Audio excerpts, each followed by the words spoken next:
नमस्कार सम्पूर्ण श्रद्धालु भक्तजनजीहरूमा।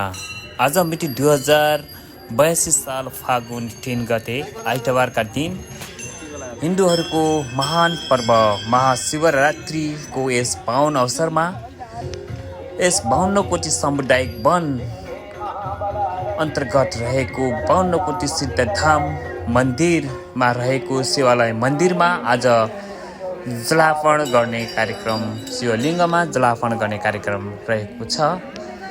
आजको यस कार्यक्रममा बिहानै 5 बजेदेखि भक्तजनज्यूहरूको आगमन जारी रहेको छ। भक्तजनज्यूहरू विभिन्न ठाउँबाट पाल्नु भई शिवलिङ्गमा जलार्पण गर्ने कार्यक्रम गर्नुका साथै यस धाममा रहेका मठ मन्दिरहरूलाई मा रहेका देवी देवताहरूको पूजापाठ गरिरहनु भएको छ। हाम्रो यस 52 कोटी सिद्ध धाममा सधैँका वर्षहरूमा जस्तै यस वर्ष पनि महाशिवरात्रिको पूजालाई व्यवस्थित रूपबाट सञ्चालन गर्नका लागि विभिन्न उपसमितिहरू गठन गरिएको छ र बिहानैदेखि खटिरहनु भएको छ। भक्तजनजीहरू यस धाममा पूजा पाठ गर्नका लागि आउनुहुने श्रद्धालु भक्तजनजीहरूलाई प्रसादको व्यवस्थापन गरिएको छ। सधैँका वर्षहरूमा जस्तै यस वर्ष पनि चिया र नास्ताको रूपमा हामीले प्रसाद वितरण गर्ने गरेका छौँ। यसरी हामीलाई प्रसाद व्यवस्थापन गर्नका लागि तिलोत्तमा नगरपालिका वडा नम्बर 15 सुपौली निवासी शोभा गरगुजा हाल उहाँ हङकङमा रहनुभएको छ। उहाँले यस शिवरात्रिको महान अवसरमा यस धाममा पूजापाठ गर्न आउनुहुने समस्त श्रद्धालु भक्तजनजीहरूलाई प्रसाद वितरणको लागि लाग्ने सम्पूर्ण खर्चहरूको सौजन्य गर्नुभएको छ। यसरी हामीलाई सहयोग गर्नुहुने तिलोत्तमा 14 सुपौलीका निवासी शोभा गरगुजाज्यूलाई पनि हामी धेरै धेरै धन्यवाद ज्ञापन गर्न चाहन्छौँ। हाम्रो यस धाममा विभिन्न ठाउँबाट सयौं भक्तजनज्यूहरूको आगमन रहेको छ र दर्शन गरेर आफ्नो मनोकांक्षाहरू पुरा गर्ने एउटा विश्वासका साथ पूजापाठ गर्नका लागि आउनुभएको छ।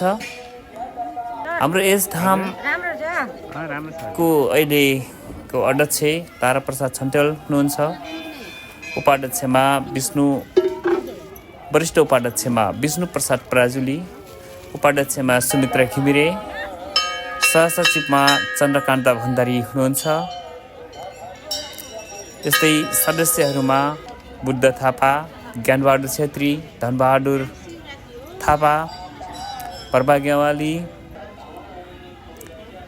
धनमाया थापा, कमला कार्की हुनुहुन्छ।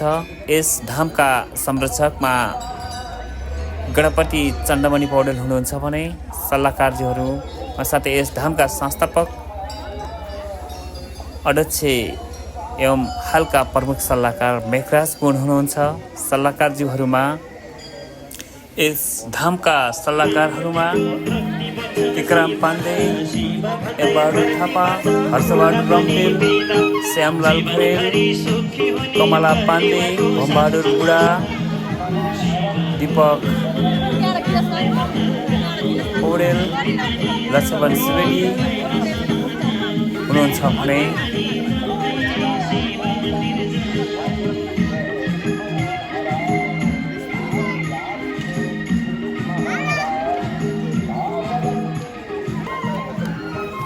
सयौं भक्तजनज्यूहरूको आगमन जारी नै छ।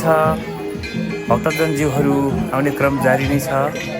हामी देख्न सक्छौँ भक्तजनज्यूहरू आइरहनु भएको छ। हाम्रो यस ठाउँलाई माया गरिरहनुहुने जुन उहाँ हाम्रो तिलोत्तमा नगरपालिकाको पूर्व मेयर पनि हुनुहुन्छ।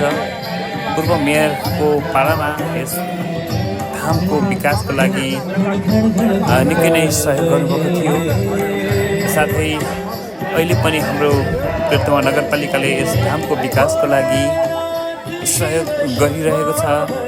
तसर्थ पनि हामी तिलोत्तमा नगरपालिकालाई हामी धेरै धेरै धन्यवाद ज्ञापन गर्न चाहन्छौँ। यस ठाउँको विकास गर्ने क्रममा मन्दिर निर्माण, हात्ती पार्क निर्माण, साथै यस ठाउँको प्राङ्गणमा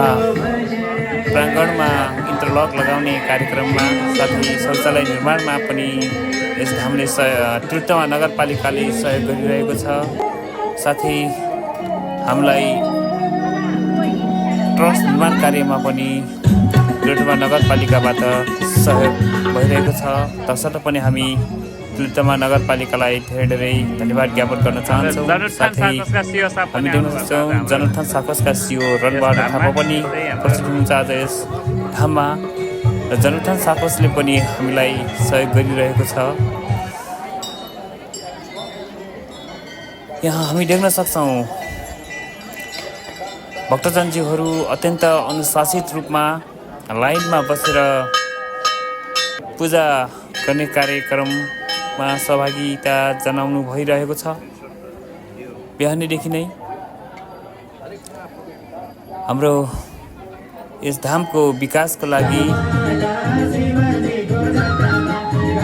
सधैँ सहयोग गर्नुहुने यस धामका श्रद्धालु भक्तजनज्यूहरूप्रति हामी आभार प्रकट गर्न चाहन्छौँ। हजुरहरूकै साथ सहयोगले आज यस धामको विकास भइरहेको छ। यस धाममा रहेका मन्दिरहरूको पुनर्निर्माण, नवनिर्मित मन्दिरहरू, साथै यस धामको प्राङ्गणमा इन्टरलक लगाउने जस्ता कार्यहरूमा यहाँले दिनुभएको सहयोगप्रति हामी आभार प्रकट गर्न चाहन्छौँ।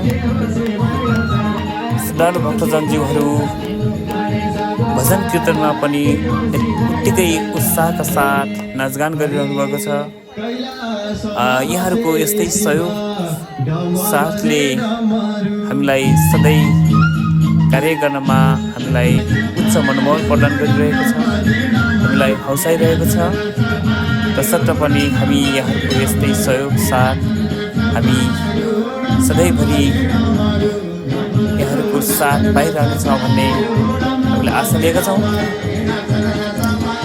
यस ठाउँलाई विकास गर्ने क्रममा हामी सम्झन चाहन्छौँ तिलोत्तमा नगरपालिका वडा नम्बर 14 सुपौली तत्कालीन टेक्लिगढ गाविसका हुनुहुन्छ स्वर्गीय भइसक्नुभएको छ स्वर्गीय रूपेश्वरा पुन, मटेश्वरा पुन र स्वर्गीय चन्द्रकला केसी हरूप्रति पनि हामी श्रद्धासुमन गर्दै उहाँहरूप्रति हार्दिक श्रद्धाञ्जली व्यक्त गर्न चाहन्छौँ। यस धामका कोषाध्यक्ष रतन भण्डारी हुनुहुन्छ। उहाँ अहिले